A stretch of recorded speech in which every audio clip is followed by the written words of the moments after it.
Então a gente conversa agora com o doutor Martin De Luca, que é advogado dessa ação movida pela plataforma Rumble e pelo grupo de mídia do Donald Trump contra o Alexandre de Moraes. Doutor De Luca, bem-vindo. O senhor me ouve bem? Consigo te ouvir. Espero que vocês consigam também. Sim, muito bem. Muito obrigado pela sua participação, por ter aceitado o convite. Uma honra ter o senhor aqui com a gente no programa. De que maneira o senhor pode resumir um pouco essa ação? A gente sabe que o Alexandre de Moraes ainda não apresentou a defesa, pelo menos até onde sei. Ele foi peticionado já 3 vezes, se não me engano, não respondeu.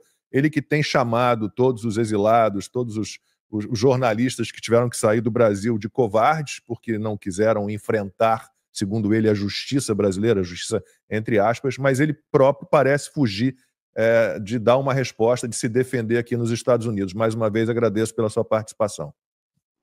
Muito obrigado. Bom, temos o processo está rolando na Flórida desde fevereiro, então já vamos 6 para 7 meses. Até hoje, o ministro Alexandre de Moraes não tem aparecido no processo da Flórida. A AGU tem se manifestado muitas vezes que ia defender o ministro. Até hoje a AGU não apareceu. A AGU também fez comunicados públicos falando que tinham contratado advogados para monitorar o processo, para defender, e, novamente, até hoje, 7 meses depois, ninguém apareceu lá. Estamos, faz tempo, tentando notificar o ministro de um jeito muito mais respeituoso e profissional que os mandados sigilosos que ele encaminha por e-mail para a Flórida. Mas até hoje não temos conseguido notificar o ministro no Brasil. Doutor De Luca, isso que o senhor acabou de comentar, eu gostaria até de esclarecer um pouco mais para o nosso público. Eu sou uma das vítimas do Alexandre de Moraes, jornalista Alan dos Santos, aqui do Conversa Timeline, e ele pediu para derrubar as minhas contas sem nunca utilizar os meios burocráticos dos Estados Unidos, a relação diplomática que existe de anos, na verdade, de séculos, entre Brasil e Estados Unidos. Ele nunca usou esses meios em relação à minha pessoa e a tantos outros, Constantino, Paulo Figueiredo, a Flávia Magalhães, etc. Como é que se dá essa tentativa frustrada de tentar notificar o ministro? Ele não tem nenhum dado que oferece um endereço? Como é que o senhor tem feito aqui na Flórida para poder notificar o ministro que não está sendo exitoso? Bom, a gente não notificaria na Flórida, né? A gente tem que notificar no Brasil, seguindo os protocolos que estamos tentando respeitar.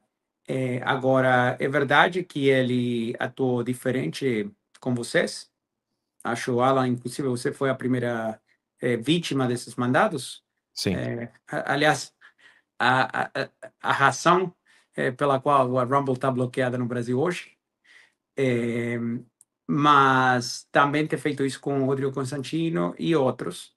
E é uma coisa que, pela conduta do ministro, como ele ter sido ministro do Supremo Tribunal Federal há tantos anos, ele tem feito muitos pedidos de MLATs, né? De Tratado de Assistência Legal Mútua Brasil e Estados Unidos, o tratado bilateral.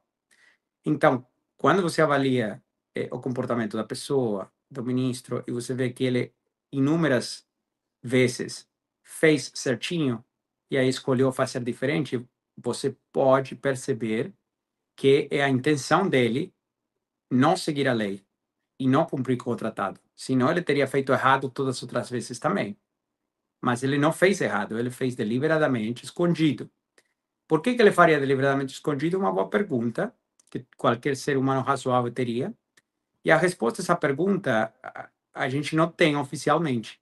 Mas não é difícil especular que, se não me engano, em algum momento ele pediu a extradição, inclusive de você, dos Estados Unidos, e essa pedido de extradição foi recusada, porque os Estados Unidos, seja o governo que esteja, isso aqui não é uma questão política, né? É uma questão de direitos fundamentais. Então, acho que nessa época era a administração de Biden, mas seja quem for que está atuando no governo federal, tem que seguir a lei e tem que seguir a Constituição. E como os Estados Unidos não processam crime de opinião, simplesmente por ter um ponto de vista político, isso não é uma ofensa pela qual uma pessoa pode ser extraditada, né? Então, pelo que eu entendo, seu pedido de extradição foi recusado, o qual indica, obviamente, que se ele mandasse os pedidos de censura, os mandados de censura através dos canais oficiais, a probabilidade que seriam recusados é quase de 100%. Porém, violou a lei americana, aliás, viola a lei brasileira, porque qualquer tratado bilateral tem a força de lei no Brasil, uma vez que o Senado brasileiro ratifica esse tratado internacional, e violou o tratado bilateral mesmo, para ver se conseguia que a Rumble tirasse o conteúdo, bloqueasse a conta, entregue seus dados. Doutor De Luca, o fato de a AGU ter se apresentado também como possível defensora do Alexandre de Moraes, isso também, não sei se o senhor sabe, mas também é uma ilegalidade que a AGU existe para defender, como o próprio nome diz, a Advocacia Geral da União, para defender os interesses da União e não de um ministro específico da Suprema Corte Brasileira.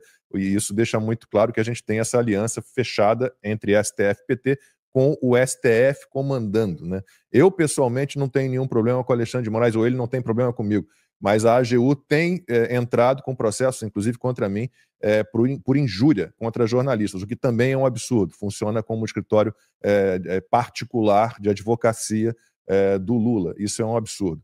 Então, o que a gente pode esperar é talvez uma condenação à revelia do Alexandre de Moraes aqui no Tribunal da Flórida, e que tipo de consequências isso poderia ter para ele, e que tipo de consequências isso poderia ter, por exemplo, para o Alan dos Santos, que está aqui ao meu lado, para o Rodrigo Constantino, para todos os jornalistas e comunicadores que foram prejudicados pelo banimento das suas redes, dos seus canais no Brasil. O senhor poderia tentar explicar isso? O que a gente está pedindo estamos alegando que o ministro atuou de forma deliberada, com pleno conhecimento que ele estava atuando fora da lei, violando a lei brasileira, violando a lei americana, violando o tratado bilateral. E, porém, quando você viola a lei deliberadamente, você não tem direito a, como funcionário público, a ter imunidade. Então, por exemplo, eu fui procurador em Nova York 6 anos. Um exemplo que eu uso com frequência imagina eu falar para uns policiais, faz uma busca e apreensão na casa de fulano amanhã às 6 da manhã, tá? Entra lá, rompe tudo e pega as coisas. E os policiais falam para mim, perfeito, doutor, tudo pronto, e cadê o mandado assinado pelo juiz? E eu falo, fica tranquilo, eu estou te falando com minha autoridade que não precisa mandado não. Vai, bate a porta e faz a busca e apreensão de qualquer jeito. E nesse exemplo, né, vamos imaginar que eles fazem a busca e apreensão, entram lá e alguém se machuca ou morre. E aí a família quer processar o Estado, tá? E quer processar procuradores policiais de forma individual. Se é determinado que eu, como procurador, sabia qual era a lei, sabia o procedimento, sabia o protocolo, deliberadamente ignorei o protocolo e instruía outras pessoas a violar a lei, porque um mandado de busca e apreensão requer a assinatura de um juiz, né? Então, quando eu falo para os policiais, eu sei como que funciona, porque eu já fiz 1000 buscas e apreensões. Mas nessa aqui, deixa comigo, com minha autoridade, vocês podem ir lá. E é um caminho os policiais fazer isso, eu estaria atuando fora da minha autoridade oficial, porque eu estou atuando de forma deliberada, violando a lei que eu sei que estou violando. Então, eu sei que estou violando as regras de jogo e estou fazendo isso intencionalmente. Se isso é provado, a pessoa perde imunidade oficial e a pessoa pode ser responsabilizada como pessoa física. Então, nesse caso,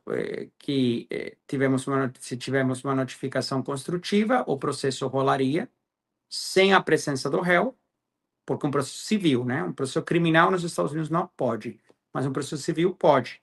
Aí o processo vai avançando de forma civil até chegar a uma sentença. E aí pode ser sentenciado, e a sentença geralmente são danos monetários, Então, você tem uma sentença que pode ser executada globalmente contra os bens e os ativos da pessoa física, né? Também poderia obter uma sentença contra o Estado, mas nesse momento a ação da Rumble é contra Alexandre de Moraes, só Alexandre de Moraes, não contra todo o governo brasileiro e não contra todo o STF.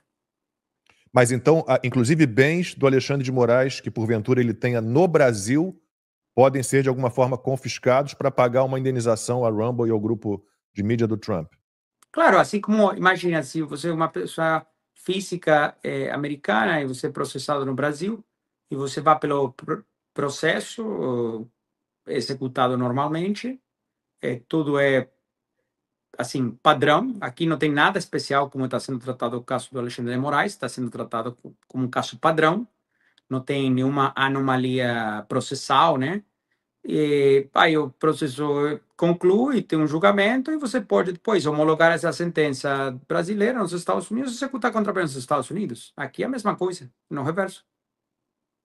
Eu gostaria Acontece de, todos os dias isso. eu gostaria de entender também, caso ele venha receber uma condenação, isso está no âmbito civil nos Estados Unidos. E, por exemplo, eu sou uma das vítimas, e não só a minha pessoa física, mas como a minha empresa, Terça Livre, ela sofreu as consequências das decisões do Alexandre de Moraes. Até hoje, por exemplo, o meu primeiro perfil no Instagram, com mais de 500 mil de seguidores, continua bloqueado, inclusive para americanos. Embora a minha conta 47 já ultrapassou 1 milhão de seguidores e ela não foi mais derrubada. Mas a conta da minha empresa, @tercalivre, né, que é do Terça Livre sem a cedilha, ela continua bloqueada. O meu perfil no X continua bloqueado. Uma vez que haja a condenação dele, eu posso pedir, por exemplo, por indenização e poder ingressar uma ação de indenização contra o Alexandre de Moraes, uma vez ele condenado, que em inglês é a compensatory e punitive damages. Eu posso, então, ingressar com pedido de indenização contra o Alexandre de Moraes, caso ele seja condenado? Eu não quero dar, assim, conselho jurídico aqui no ar, mas o que eu falaria é que não seria atípico Ok. para outras partes danificadas pela mesma conduta entrar com processo da mesma forma, com a mesma teoria jurídica e pedir o mesmo, os mesmos danos, né? Obviamente, os danos são individuais, cada um sofre danos diferentes, Sim, mas a sim. teoria jurídica e a conduta e os fatos são os mesmos. Então, acho que vale a pena, claramente, consultar um advogado seu, né, independente, porque eu represento Sim. a Rumble, mas vale a pena consultar quais são as opções, porque, assim, é basicamente a mesma conduta.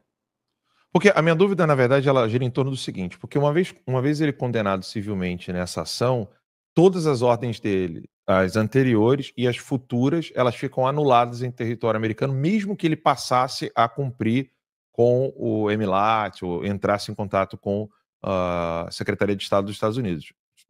Isso é correto? Olha, em nosso caso da Rumble, a gente pediu para a juíza já concordou que as ordens do Alexandre Moraes, que são encaminhadas ilegalmente, violando a lei americana, violando o tratado bilateral, não são executáveis nos Estados Unidos. Isso já foi definido por essa juíza. Ok. Então, novamente, acho que vale a pena muito consultar um advogado seu, né? Porque já tem um precedente determinando o que deveria ser feito com as ordens do ministro Alexandre Moraes nos Estados Unidos. Doutor De Luca, para a gente encerrar, uma curiosidade, o senhor fala português muito bem, eu queria entender qual é a sua ligação com o Brasil, né? Por que o senhor fala português tão bem? E se o senhor, em algum momento, nessa relação que eu gostaria de saber, porque o seu sotaque é um sotaque mais brasileiro, não é um sotaque de Portugal, se em algum momento nessa sua relação com o Brasil, o senhor imaginou que o país poderia cair na mão de uma tirania do judiciário? Ótima pergunta. Bom, a resposta mais fácil ali, né, é que eu sempre tive a oportunidade, por falar diversas línguas, de trabalhar com o Brasil. Quando fui procurador, aliás, ao longo da minha carreira, trabalhei em vários casos envolvendo o Brasil, casos civis, casos de corrupção. casos de tráfico de droga internacional, todo tipo de casos eu tenho trabalhado ao longo do tempo. Como mencionei, passei muito tempo como procurador nos Estados Unidos, fazíamos muitas investigações internacionais, enfim. Ao longo da minha carreira, teve o prazer e o privilégio de trabalhar com diversas autoridades brasileiras, juízes, delegados, enfim. Sempre foram relacionamentos totalmente normais. Eu mencionei alguma vez em uma entrevista que o Alexandre de Moraes é o único juiz que eu saiba, e nós pesquisamos isso muito bem antes de entrar com o processo do Rumble, que deliberadamente e intencionalmente viola a lei, viola os compromissos internacionais do Brasil e viola a lei dos Estados Unidos. Não temos nenhum precedente. Isso aqui quero ser bem claro porque é importante. Até porque o tom, né, do debate público acaba ficando muito elevado. Na minha carreira, e baseado em tudo o que nós pesquisamos, a gente nunca achou um caso de outro juiz brasileiro, nem de um delegado da Polícia Federal, que tenha deliberadamente violado o Tratado Bilateral Brasil-Estados Unidos e a lei dos Estados Unidos, ou pedindo para empresas ou pessoas físicas dentro do território americano violar a lei americana para cumprir com mandados brasileiros. Eu nunca vi isso acontecer, fora o caso do Alexandre de Moraes. Então, quando falamos de uma tirania do judiciário, acho que vale a pena ressaltar também que tem muitos juízes por todo o Brasil, que o judiciário brasileiro é, historicamente, amplamente respeitado ao redor do mundo, né? Porque que é curioso que todos esses casos de extrema controvérsia não estão com juízes brasileiros de primeira instância, de segunda instância, sino que estão todos concentrados no STF e depois disso, todos concentrados no gabinete de um ministro, que não tem milhares de delegados da Polícia Federal ao longo de todo o Brasil fazendo coisas erradas ou deliberadamente violando a lei, que eu saiba, sino que está tudo concentrado numa turma, uma equipe especial que trabalha para Alexandre de Moraes. Então, isso é uma distinção fundamental, porque é difícil também já ser juiz, né? Eu sei como eu fui servidor público, eu fui procurador. Então, quando você está fazendo algo que não é popular, isso é alvo de muitos ataques do público, comentaristas, etc. Mas também faz parte do jogo, né? Agora, o que o Brasil está vivendo com Alexandre de Moraes é único e diferente que qualquer outra situação contra os juízes. Até os mesmos ministros do Supremo. Vocês conhecem de algum caso de outro ministro supremo encaminhando ordens de sigilo de censura, ordens sigilosas de censura aos Estados Unidos por e-mail? Eu não conheço nenhum outro caso. Tem 11 ministros. Os outros 10 jamais ouvi falar de algo assim acontecer.